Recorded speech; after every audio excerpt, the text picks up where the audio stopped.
Are you trying to add audio to Roblox Studio but don't know how to do it on your laptop or PC?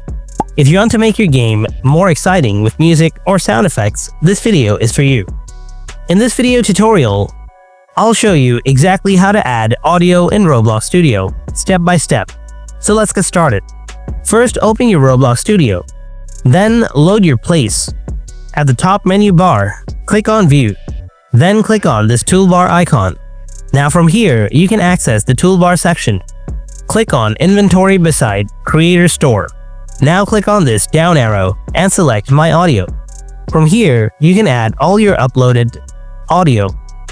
As I don't have any uploaded audio yet, so it's empty now. But you can simply add it from here. And that's how you can add your audio to your place in Roblox Studio. If you found this video helpful, then make sure to hit that like button and subscribe to my channel. Thanks for watching. I'll see you in the next video. Until then, stay tuned and take care.